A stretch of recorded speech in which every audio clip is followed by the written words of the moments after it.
Carta do apóstolo Paulo à igreja de Colossos, ensinamento tão profundo, uma alegria para o apóstolo falar àquela igreja que estava avançando no evangelho, que estava vencendo as heresias que surgiram naquele tempo, uma igreja que conhece o amor do Senhor Jesus, uma igreja que está unida, e Paulo está incentivando, motivando, orientando a que essa igreja permaneça ainda mais unida.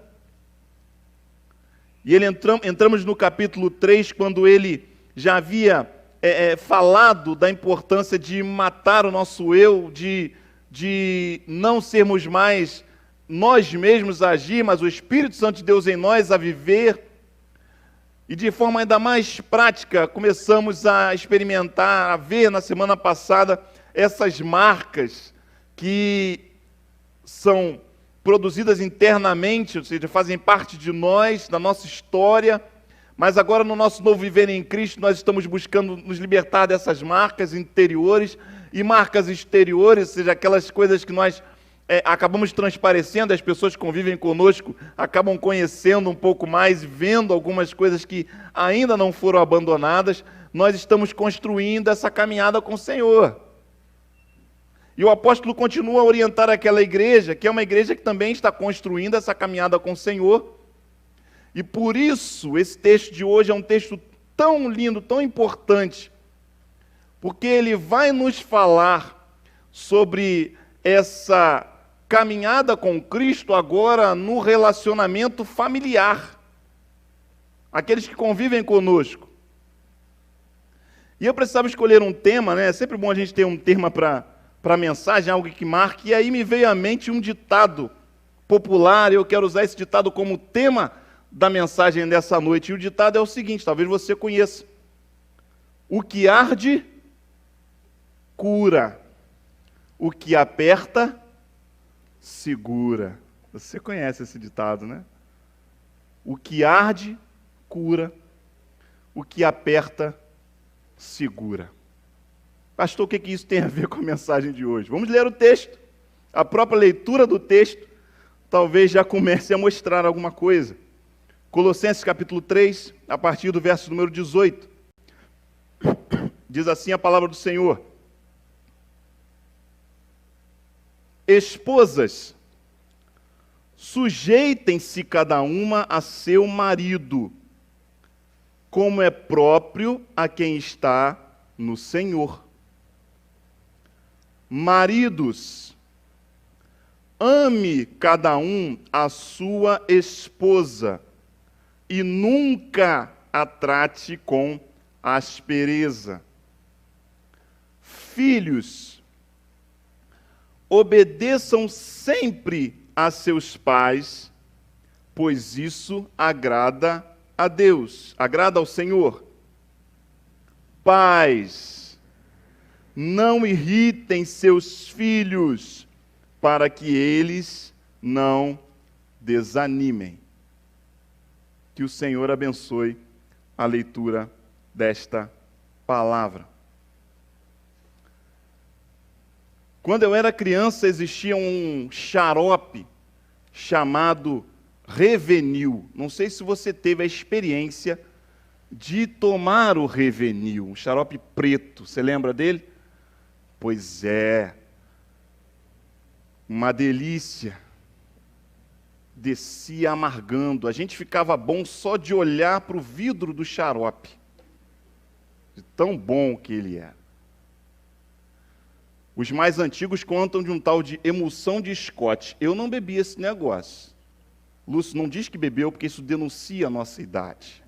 Eu não bebi esse tal de emulsão de Scott. Eu acho que ainda existe na farmácia. Você não precisa dar mais isso para as crianças, para ficar forte, ficar gordinho. Alguns sofrem consequências da emulsão de Scott até hoje, né?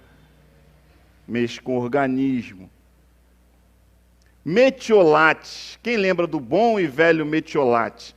Da época em que doía, porque depois inventaram uma fórmula diferente, né? Uma fórmula Nutella, o metiolate Nutella, para essa nova geração que não arde. Como era bom chegar em casa com aquele ralado do futebol, né?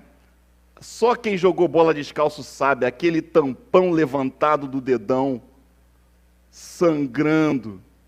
E aí a mãe entornava o vidro de metiolate em cima para curar. E você que era macho de verdade, só deixava escorrer aquela lágrima incontrolável no canto do olho, né? Porque você não ia chorar na frente dos amigos com o tampão já cheio de areia. Você não parou de jogar por causa daquele dedo cortado. Era uma geração que experimentava da dor para ser curado.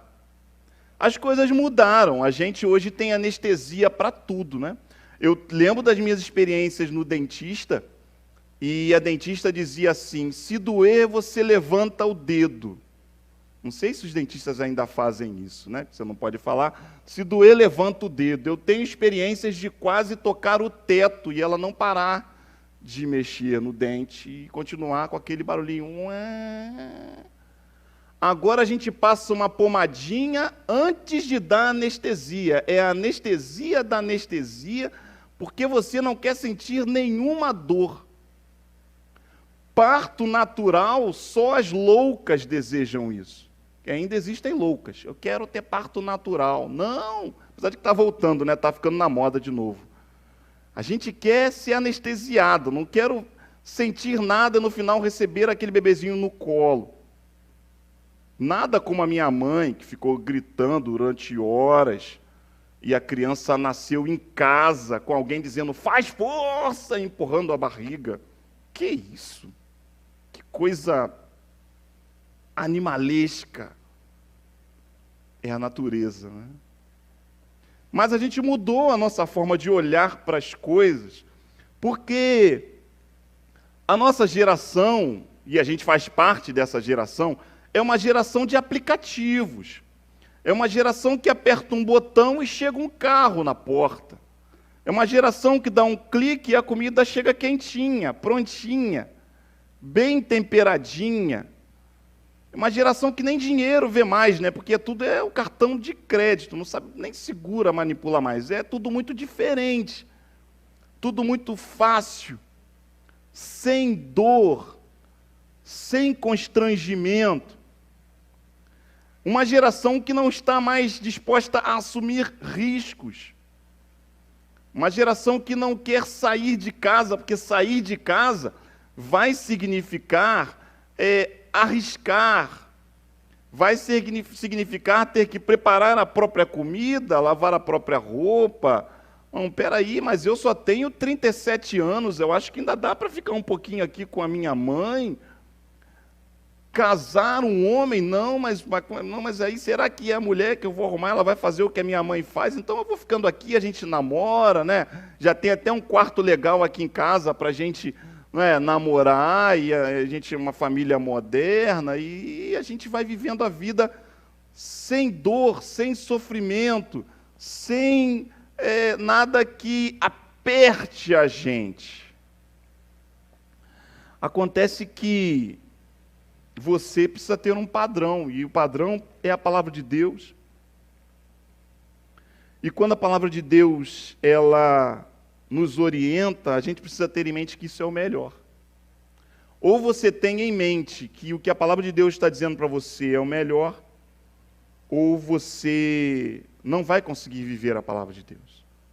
Ou você vive uma experiência com o Espírito Santo de Deus, e essa experiência, por vezes, é uma experiência dolorosa, uma experiência difícil, é uma experiência amarga, porque ela rasga aquilo que é o seu entendimento, ela rasga aquilo que é a sua vontade, aquilo que você estava acostumado a viver, aquilo que eram as suas razões.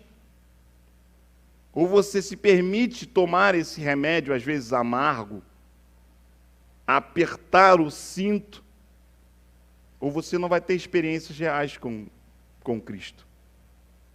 Entenda que essa palavra que nós estamos lendo é uma palavra para a igreja.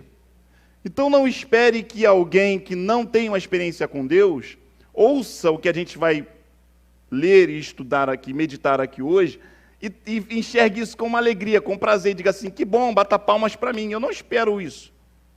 Não espero palmas de alguém que não tem uma experiência com Cristo. Eu espero o constrangimento de quem tem experiência com Cristo. Porque é isso que às vezes a palavra de Deus, que a espada de dois gumes faz com a gente. Vamos olhar o texto. E antes de você olhar para esse texto e achar que a Bíblia é machista, ou que o apóstolo Paulo, antes de você trazer essa visão pós-moderna para o texto, eu quero que você pense que a realidade proposta por Paulo na palavra de Deus aqui, ela já é uma verdadeira revolução. O texto de Efésios, que também trata desse assunto, estende um pouco mais, ele é uma verdadeira revolução para aquela realidade. Você precisa entender que o papel da mulher, dos filhos, naquela realidade, era algo muito diferente. E os princípios que o apóstolo está trazendo aqui já doeram, já foram difíceis de praticar para os cristãos daquela época. É por isso que eu estou repetindo isso, que você precisa realmente crer que hoje não é diferente, mas se você quer ter uma experiência de não ter apenas uma casa, mas de ter um lar, se você quer ter a experiência não de morar com um grupo de pessoas que têm o mesmo sangue, mas de ter uma família, porque são coisas diferentes, você vai precisar olhar para esse texto e pedir ao Espírito Santo de Deus para que comece a tratar em você, mesmo que doa um pouquinho, mesmo que aperte um pouquinho. Porque, como diz o ditado, o que arde, cura. O que aperta, segura. E se você quer ter uma experiência de cura e de segurança, precisa passar por essa decisão diante de Deus, de mudanças. E essas mudanças precisam acontecer em você. Por isso hoje é a hora de você olhar para você mesmo, não para o seu pai, para a sua mãe, não pensar em quem está em você, ou se você está em casa aí, né, em nenhum momento você deve olhar para a pessoa que está do lado como quem diz assim, aquele olhar diz assim, está vendo? O pastor está falando, hein? Não, hoje é para você olhar para você mesmo. Você que tem que tomar o revenil, o metiolate. Vamos ao texto. Porque uma grande mudança é exigida diante de algumas atribuições. Vamos ao texto, para que a gente possa crescer na palavra do Senhor hoje. O primeiro verso diz, esposas, sujeitem-se cada uma a seu marido, como é próprio a quem está no Senhor. Antes de você trocar de canal, porque quem está em casa tem essa facilidade, né? Você que veio até aqui, pode até ter vontade de ir embora, levantar, mas aí você fica constrangida, né? De sair no meio do culto, aí você fica até o final, mexe no celular, faz umas coisas diferentes. Em casa ele pode simplesmente dar um clique e pular, né? Dar uma setinha para frente no YouTube, pô, vamos ver se tem outra igreja, outro pastor falando outra coisa. Mas se você resistir e permanecer aí na palavra, a gente continua junto, né? Mulheres, esposas, sujeite-se cada um a seu marido, como é próprio a quem está no Senhor. Vamos entender o que Paulo está falando aqui, para que a gente perceba a essência disso aqui. Primeira coisa que eu quero dizer para você é o seguinte: ele está falando para as mulheres, o que já é uma coisa grandiosa para esse tempo. A mensagem aqui não é, maridos, sujeitem suas mulheres a vocês. Não é isso que ele está dizendo. Ele está dizendo, esposas, sujeitem-se a seus maridos. Isso faz muita diferença. Por quê? porque essa sujeição, porque esse reconhecimento de uma liderança, ele é voluntário, ele é de forma liberada, não é algo obrigado, não é por um constrangimento. O que Paulo está fazendo aqui, e essa já é uma grande mudança para aquela sociedade, é dizer que aquela mulher, aquela esposa, ela deveria passar por uma mudança no seu coração, em que a relação dela com o seu marido, que já era uma relação naquele tempo de autoridade imposta, não fosse mais uma autoridade imposta, mas uma autoridade reconhecida por alguém que entende que houve uma transformação do Espírito Santo de Deus em sua vida e que a família tem uma liderança, e a família de Deus tem uma liderança, e essa liderança é do marido. Então eu, como mulher, como ajudadora, como auxiliadora, eu entendo o lugar do meu marido na vida da nossa família, e isso é algo que eu faço de forma voluntária. Ele não está me obrigando a fazer isso. Eu entendo esse lugar na família. Gente, isso já é uma revolução para aquele tempo. Não estou nem trazendo para a nossa realidade. Mas a verdade é que isso dói hoje em dia, porque a gente vive numa sociedade distorcida. E quando nós olhamos para a realidade da nossa sociedade, o que a gente vê? E ao final eu vou falar um pouco sobre as famílias que nós temos, né? Porque nós estamos tratando aqui de uma família onde existe papai e mamãe, homem e mulher, não é? Uma família convencional, vamos dizer assim, que não é a realidade de muitas pessoas. Não foi a realidade em que eu cresci. Cresci numa casa onde meus pais são separados desde que eu tinha 4 anos de idade. Então eu não cresci nessa casa. Mas a palavra de Deus, ela nos orienta a um padrão. Então a gente vai tratar aqui daquilo que é o padrão e depois a gente vai entender um pouco mais. E aí, pastor, mas eu não vivo essa realidade. E aí a gente vê como é que faz. Mas entenda o seguinte, mesmo dentro dessa configuração padrão de família, o que nós temos visto são mulheres que assumem o papel total de liderança dentro de casa. Por quê? Ah, pastor, porque o meu marido não assume. Se eu deixar ele para fazer, não vai andar nada nessa casa. Se eu não mexo aqui para ver a comida, a roupa, as crianças, as coisas que tem para fazer, além de fazer todo o trabalho, porque eu trabalho fora, pastor, eu não sou dona de casa, eu trabalho fora, mas eu tenho que ver tudo isso. Por quê? Porque o meu marido não faz. Ele não tem essa liderança. Então eu, né, assim, coisa de mulher, né, o feijão está no fogo, a criança está no braço, o telefone celular está preso aqui fazendo as negociações e dando as orientações na empresa. Isso é ser mulher. Coisa linda, admirável. Mas esse é o seu papel na casa. Se você está fazendo isso porque não tem quem faça, talvez você precise rever isso daí e pensar, será que não tem quem faça porque você é que faz? Será que como você põe a mão em tudo, resolve tudo, apronta tudo, deixa tudo no esquema, é que o outro não faz? Percebam que às vezes a gente acha que a coisa está no outro, mas a verdade é que a gente é que está gerando essa condição dentro da nossa casa, que não é uma condição bíblica. A condição bíblica é a condição de quem entende uma liderança dentro de casa.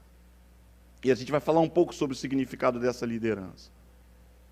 Mas se você, mulher, não admite isso, não quer isso, lê esse texto e entende, não, eu não entendo essa palavra, isso é uma coisa para aquele tempo, e nem naquele tempo servia direito, então você não vai viver a experiência daquilo que Deus tem para fazer dentro da sua casa. Perceba que essa mudança, ela precisa começar em você. O que Paulo está falando aqui é que aquilo que é natural a mulher fazer não é o ideal que ela faça assumindo todo o controle.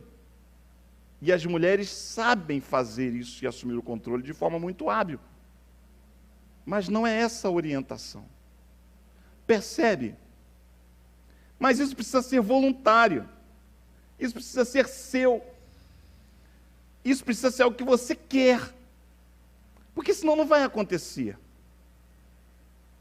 O que a gente está vendo na nossa sociedade são sociedades que, por conta desse movimento diferente, estão criando homens frágeis, homens que não querem se relacionar, homens que não querem dar passos de homens, de liderança, de realmente fazer as coisas, porque estão crescendo dentro dessa realidade onde eles não veem esse referencial. E aí eles acabam se tornando pessoas assim. Meninos que não têm machucados de meninos, vamos dizer assim. Por quê? Porque a mamãe não deixa ter machucado de menino. Não, brinca assim não, cuidado. Né? Meninos que não fazem artes de meninos, porque não tem referencial para fazer essas coisas. Pastor, está bem machista essa mensagem de hoje. Bom, aí você toma como quiser. É um olhar para a realidade. Meninas que também não querem se casar. Por quê? Porque eu não preciso de um homem para nada. Não preciso para ter um filho, né? É verdade. A gente arranja um, fabrica um filho, apesar de que agora existe inseminação, eu vou precisar ainda de um homem. Mas aí, eu não preciso nem saber quem foi. Não preciso de um homem para nada. E essa relação que a palavra de Deus diz, você não precisa de um homem para nada, porque você é independente, você é capaz, você fez a sua faculdade, você vai concluir o seu curso, você, enfim, para que um homem na minha vida? Percebe? Qual o caminho que isso está tomando? Essa é a direção que Deus quer? Para a família? Claro que não. Por isso é importante o entendimento que o texto nos dá. A relação da esposa com o marido de sujeição, ela é própria de quem está no Senhor. É própria a quem está no Senhor. É voluntária. Mulheres que não entendem e não vivem isso dentro de casa, não agradam ao Senhor.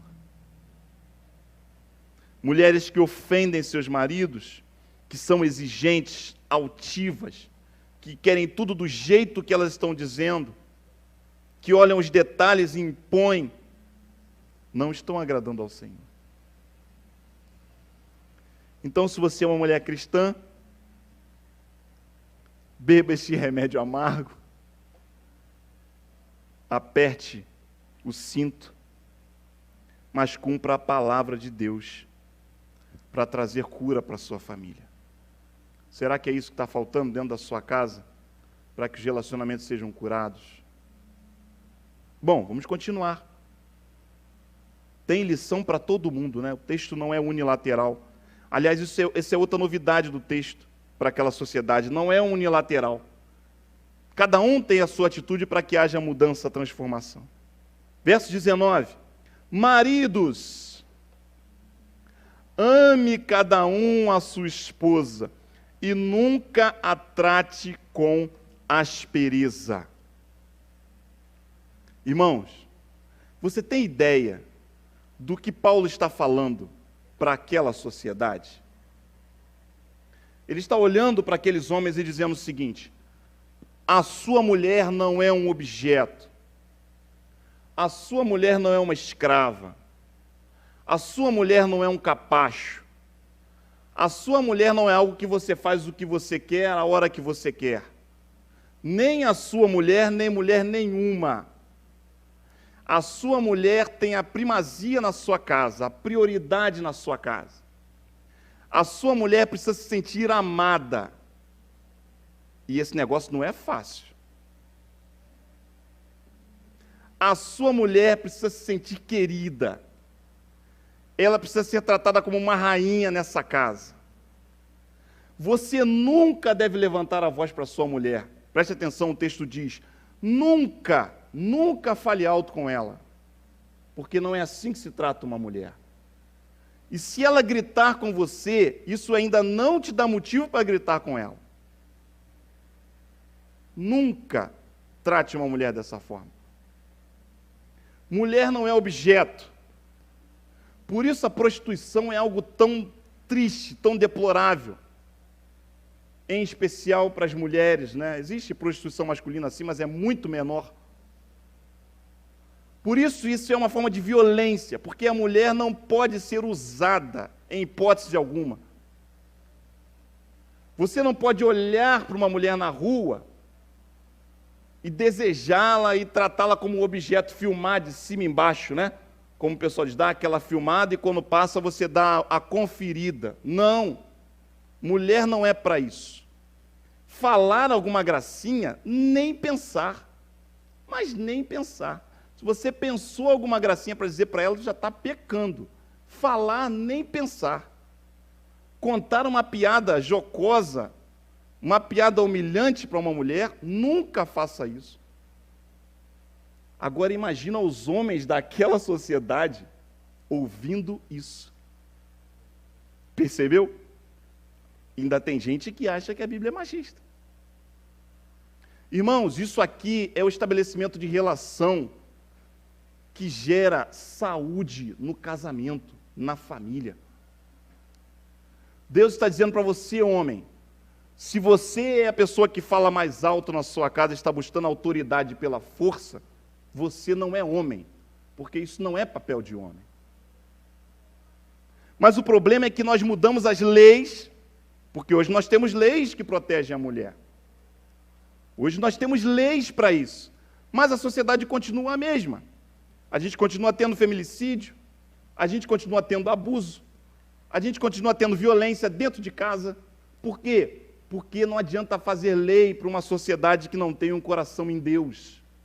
Claro que as leis são importantes, mas a mudança real precisa acontecer aqui, ó, no coração do homem. Você, homem, que é homem de Deus, precisa entender o valor que essa mulher tem na sua vida. E ela não pode ser machucada, não pode ser ferida. Nunca tratada com aspereza. É revenil, é metiolate, porque é próprio do homem a agressividade. A gente sabe que ela pode até falar alto, mas quando você fala alto dentro de casa, as coisas são diferentes. São ou não são? Você sabe que são. Então nunca use essa voz que você sabe que tem, porque isso não agrada a Deus. Ela não foi criada para ouvir isso, para ser tratada assim por você. Não é isso que Deus espera de você, homem de Deus. Percebe como o texto ele é revolucionário? Como ele fala ao nosso coração? Como a gente precisa entender o significado de amar uma mulher.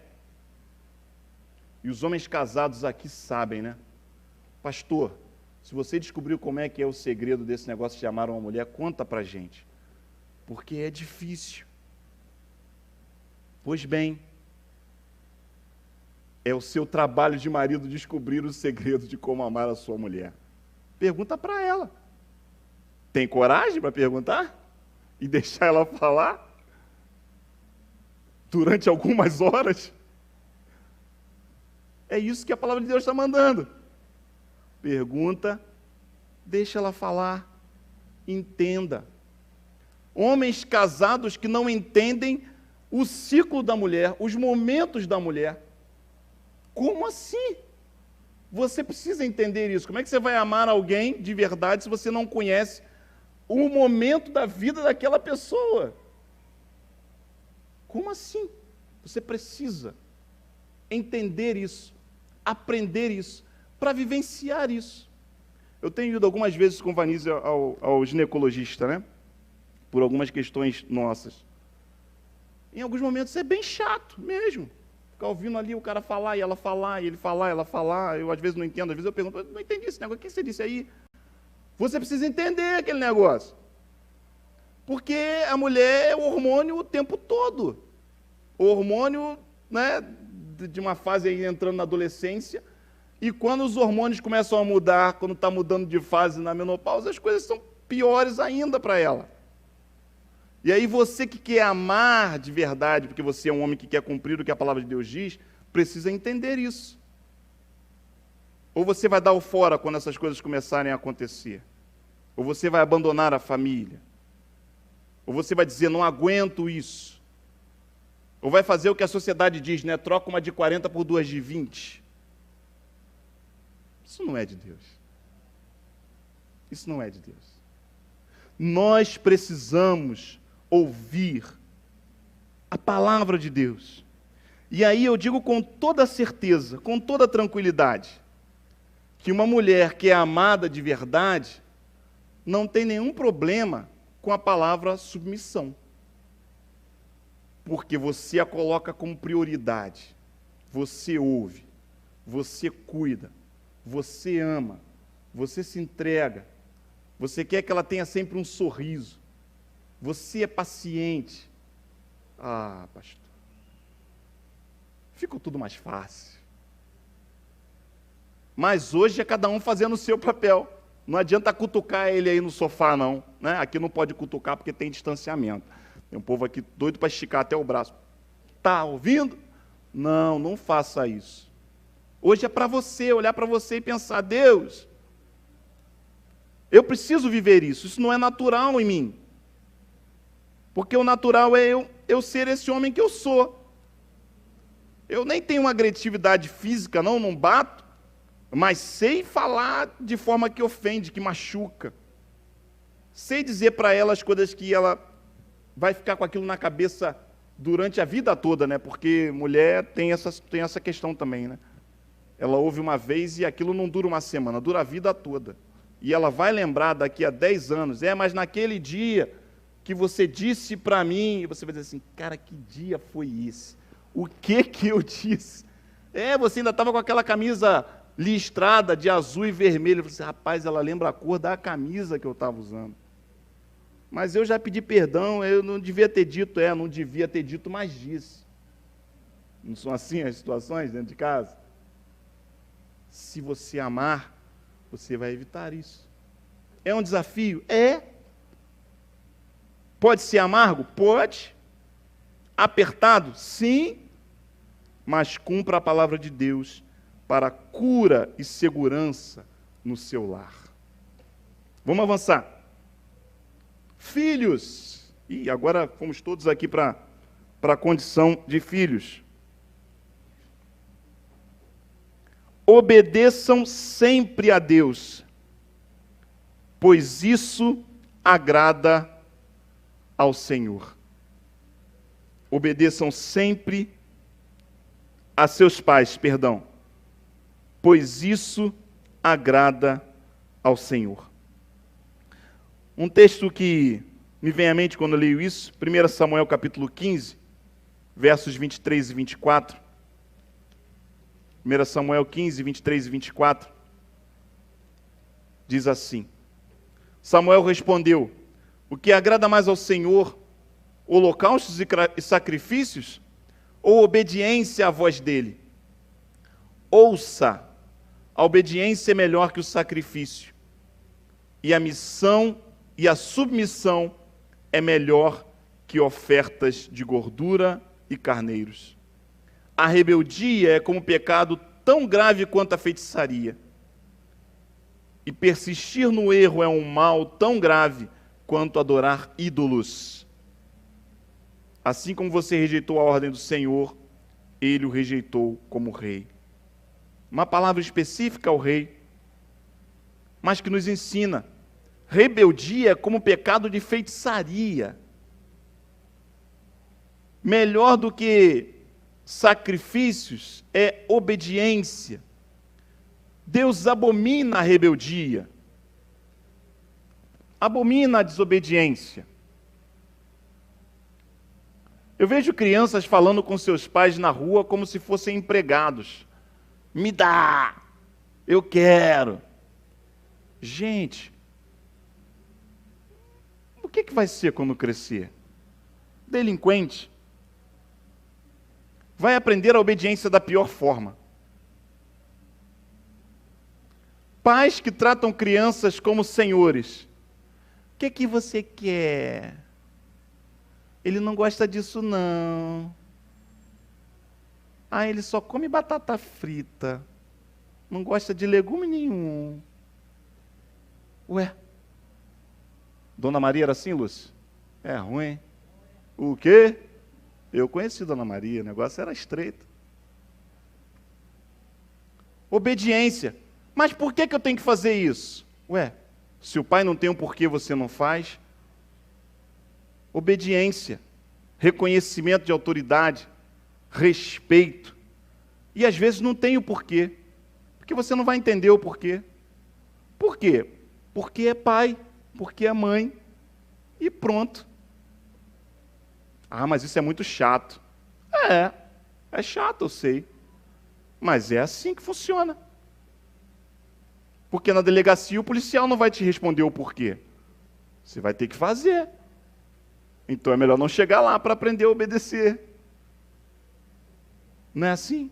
Mas infelizmente, alguns que não estão aprendendo isso dentro de casa, estão levando isso para a escola, e aí na escola a gente tem as relações todas truncadas, estão levando isso para a vida com consequências drásticas. Porque a palavra de Deus já diz: obediência, honra, isso não pode ser extrapolado, precisa ser vivido. Se você é filho, você entende isso. Claro, vai chegar um tempo em que os pais viram os filhos, né? Quando se tornam mais idosos. Mas mesmo nessa relação, você tem todo o cuidado para dizer como as coisas devem ser. Por quê? Porque você reconhece a autoridade daquele pai, que às vezes pela idade já não quer fazer as coisas. Quer fazer do jeito que não consegue mais fazer. Mas você, com todo o respeito, com todo o amor de filho, você orienta e fala assim: olha, não vão deixar você fazer isso. Por quê? Porque você não tem condições mais. Mas você sabe o seu lugar de filho. Não é verdade? É isso que a palavra de Deus está ensinando. E a gente não faz isso porque o pai é bonzinho com a gente faz porque a palavra de Deus está mandando. A gente não faz isso porque o meu pai merece. Não, a gente faz porque a palavra de Deus está mandando. Gente, como é precioso quando a gente entende isso. Como é precioso quando a gente entende isso. Valor da obediência. Tempo em que só um olhar comunicava, né? A minha mãe dava aquele olhar e eu já entendia, né? O seu pai dava aquela olhada e você já entendia. Em casa vai ter uma conversa. Acho que eu não devia ter feito isso. Lembro quando cheguei em casa pela primeira vez depois do horário, porque eu perdi o ônibus. Não sei o que aconteceu na festa que eu estava. Eu me distraí mesmo. Perdi o ônibus, que era o último ônibus, tive que ir a pé, longe. E no caminho eu só pensava: o que a minha mãe vai fazer quando eu chegar? Porque ela marcou 11 horas. E já não eram mais 11 horas. Eu nem vou contar o final dessa história para você. Não é verdade? A gente só conversou, eu já era um adolescente, ela entendeu, ela está botando no chat o final da história, ela entendeu que o último ônibus eu não sabia daquela história de não ter mais ônibus, né? Aí uma garotinha, uma coisinha, outra na festa.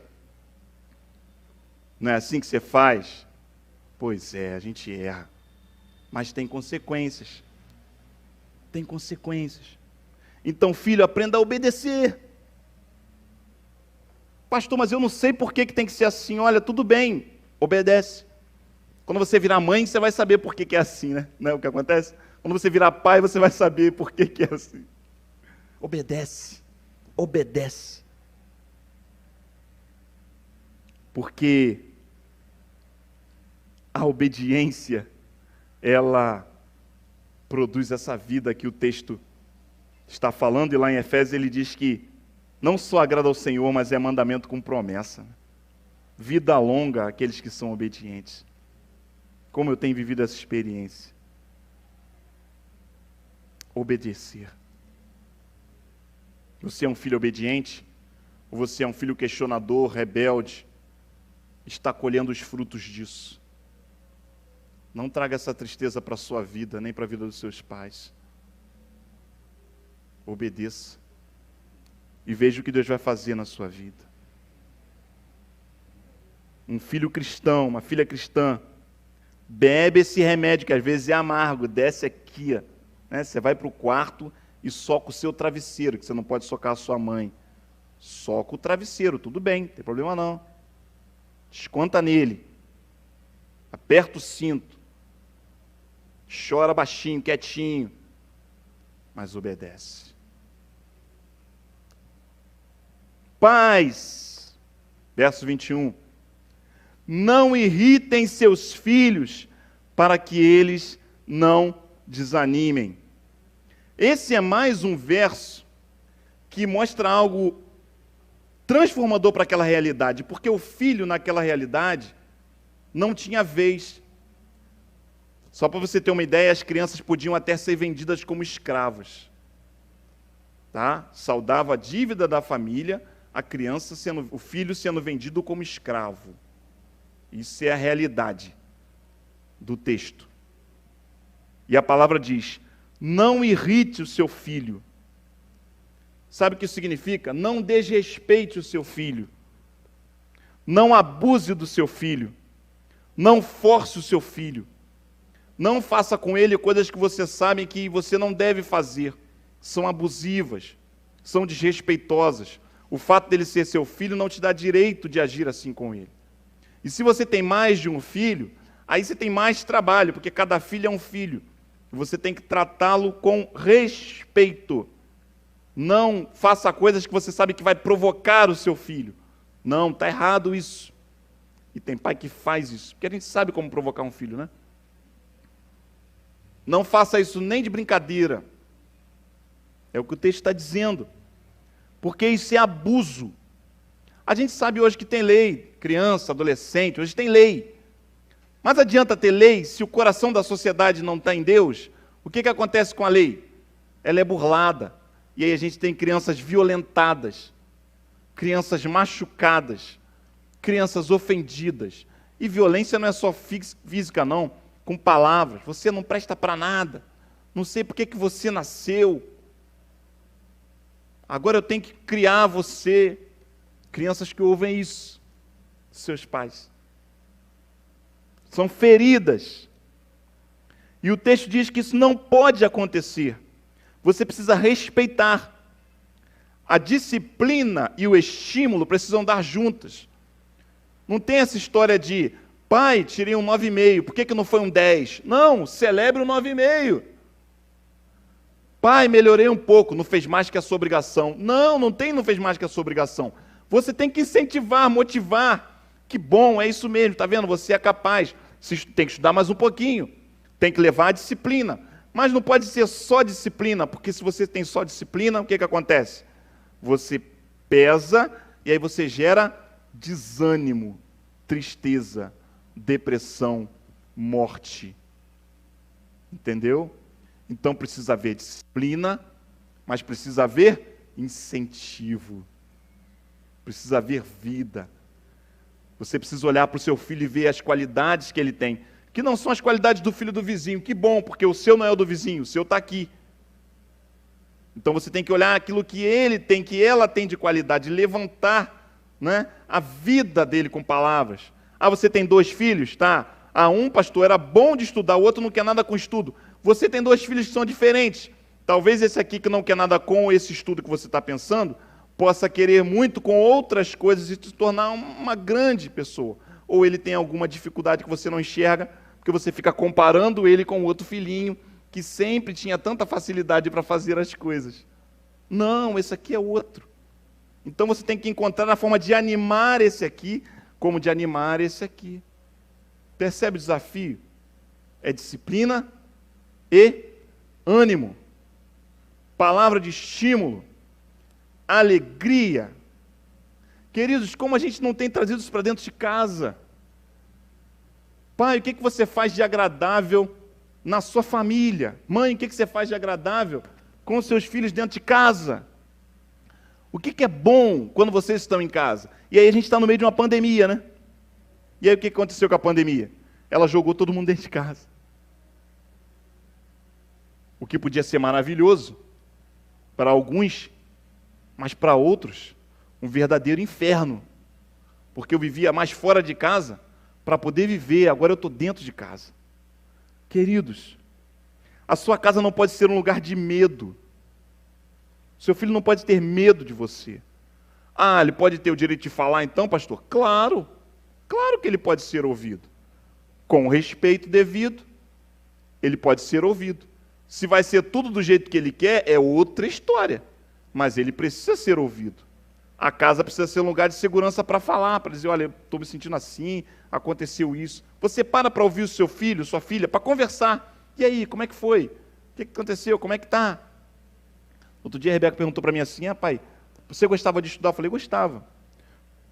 Ela disse assim, mas eu não gosto não. Eu falei assim, eu também gosto de brincar. Aí ela disse, mas é por isso que você fica me perguntando como é que foi na escola? Eu falei assim, porque eu quero saber como é que foi. Se foi bom, o que foi, que não gostou, que não gostou. Conversar. Conversar para motivar, para levantar o filho. Não conversar só quando chega o boletim. Quando chega o boletim, aí só tem um tipo de conversa, né? Não, tem que conversar antes, durante o processo. Para que você possa levar a uma conversa diferente na hora do boletim. Percebe? Pai, é assim que você tem sido com o seu filho? Seu filho é herança do Senhor. É bênção para você. Presente de Deus. Pastor, que remédio amargo. Sei nem por que eu não mudei ainda de canal. Você não mudou de canal porque você sabe que é a palavra de Deus. Você ainda está sentado ouvindo porque você sabe que é a orientação de Deus. Você sabe que é o melhor para você. Eu quero encerrar desafiando você a ter um olhar diferente e encorajador para a sua família. A pandemia nos levou para dentro de casa. E essa semana eu ouvi uma pessoa dizer assim, pastor, foi a melhor coisa que veio foi essa pandemia. Que bom, porque a gente estava sem tempo dentro de casa. E a pandemia veio, a gente encontrou esse tempo, mas depois as coisas, né? De novo. A gente vai voltando a ser a gente mesmo. Mas eu quero desafiar você, eu quero encorajar você nesse momento a acreditar que não existe situação impossível para Deus. Não existe situação impossível para Deus. Eu quero desafiar você nesse momento a olhar para Cristo e crer que pela ação do Espírito Santo de Deus as coisas podem ser diferentes na sua casa. Podem ser diferentes. Mas eu quero que você aprenda a dar alguns passos. E eu quero finalizar com essas orientações. A sua família não é perfeita como a minha não é. Eu não cresci num lar perfeito. Não cresci numa família padrão, como eu disse. Pais separados.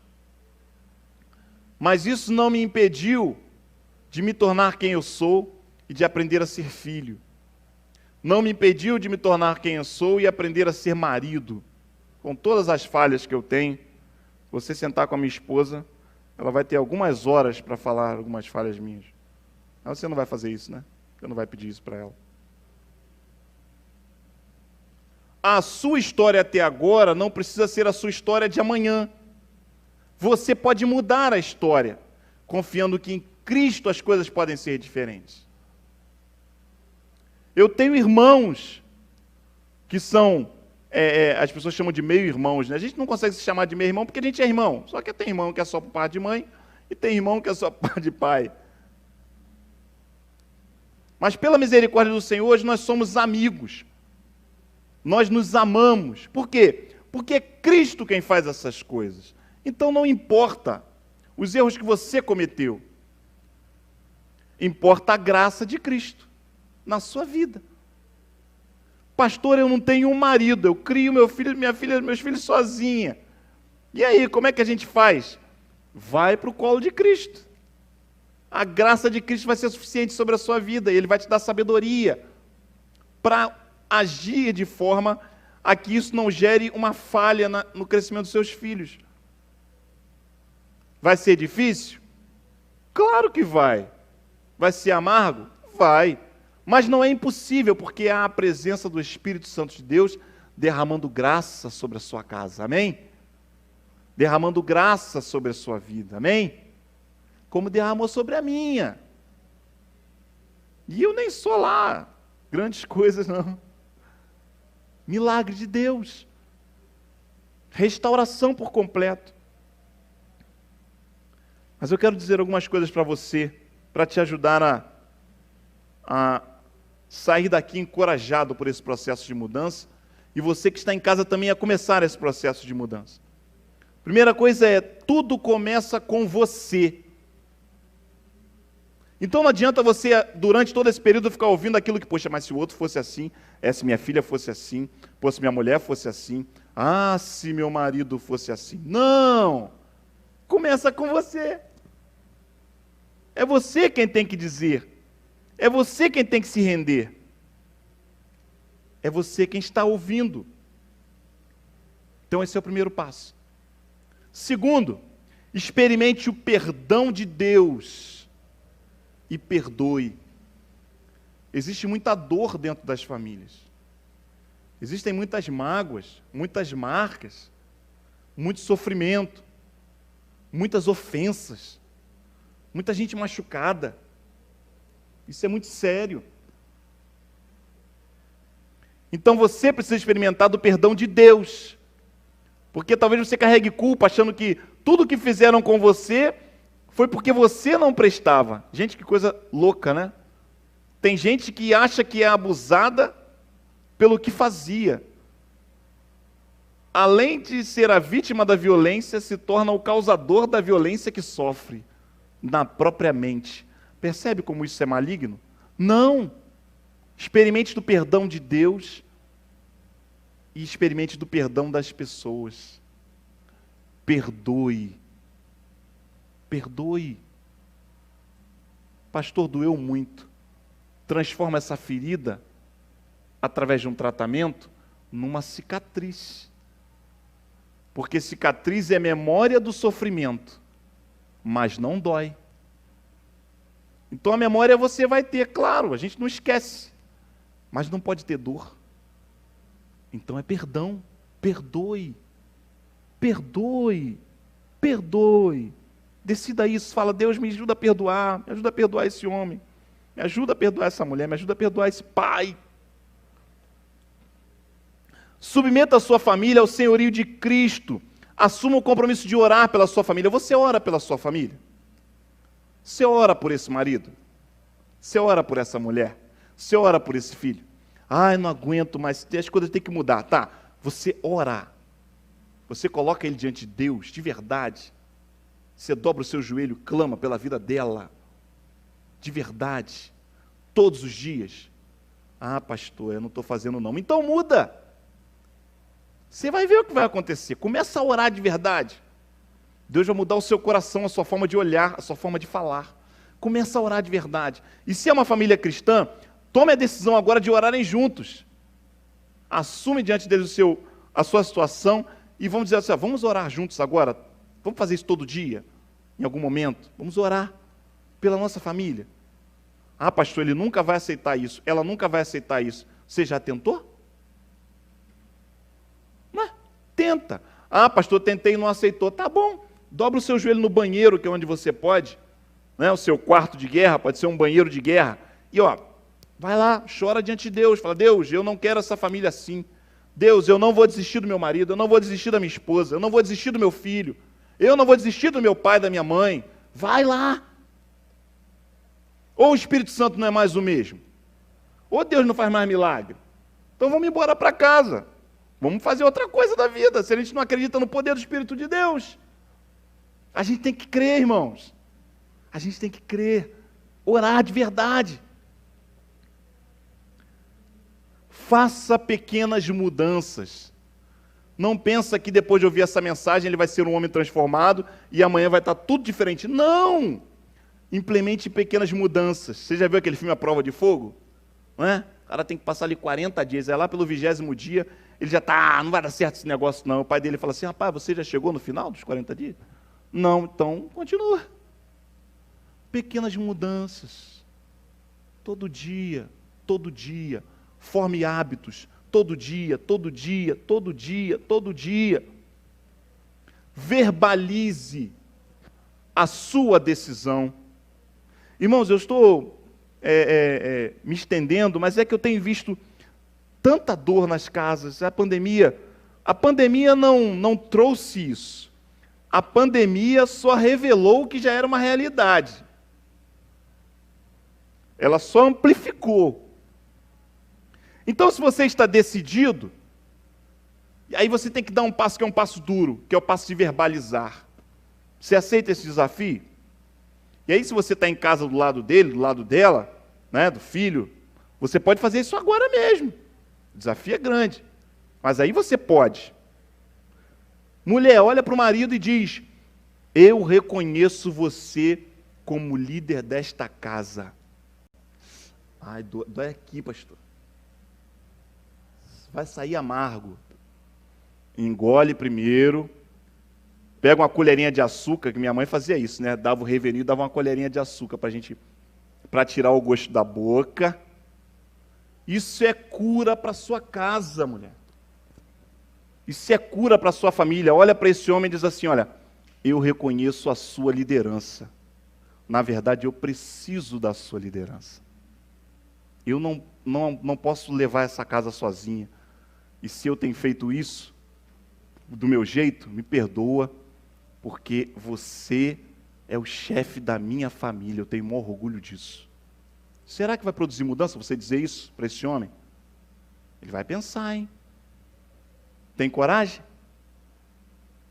Marido, olha para essa mulher agora e diz, eu prometo amar você. Amar você. Com palavras, com atitudes. Porque quando você disser isso, ela vai pensar, você vai olhar, você vai dizer assim, falando assim é muito bom, só falando? Ela não vai fazer isso não, porque ela é uma mulher de Deus, né? Ela não vai fazer isso não. Mas você sabe que não é só falar, mas começa falando. Eu prometo, entendi que a minha responsabilidade é amar você, é cuidar de você, é tratar você com carinho. Eu me perdoo às vezes que eu grito, às vezes eu realmente estou errado. Eu quero amar você, quero que você se sinta uma mulher feliz, realizada dentro dessa casa.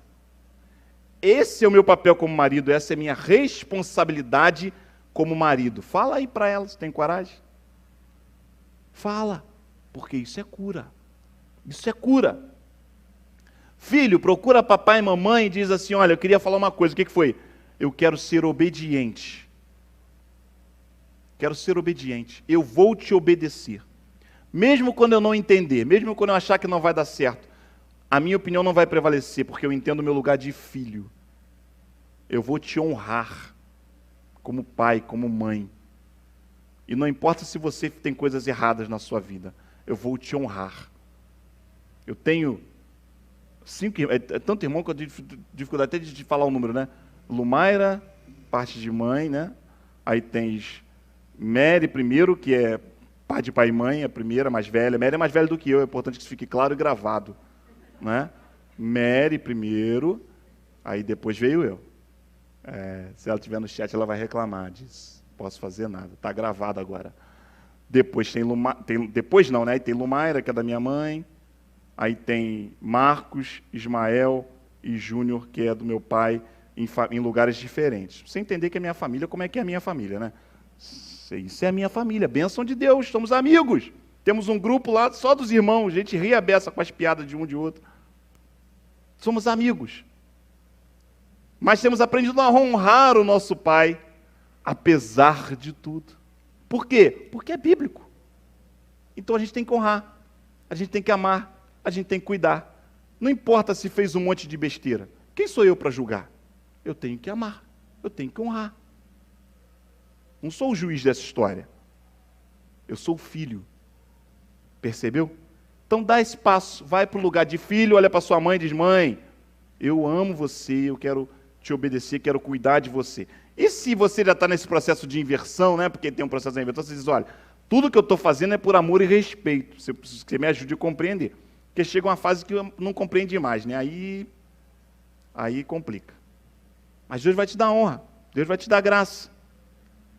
E por último, tão difícil quanto, pai olha para o seu filho e diz, filho, eu te amo, eu te respeito, eu não quero ser abusivo. Se alguma brincadeira, se alguma palavra minha te ofende, você pode dizer para mim, porque eu não vou fazer mais. Eu amo você, eu cuido de você. Você é precioso para mim, preciosa para mim. E se eu nunca disse isso, eu quero passar a dizer. E a agir dessa forma com você.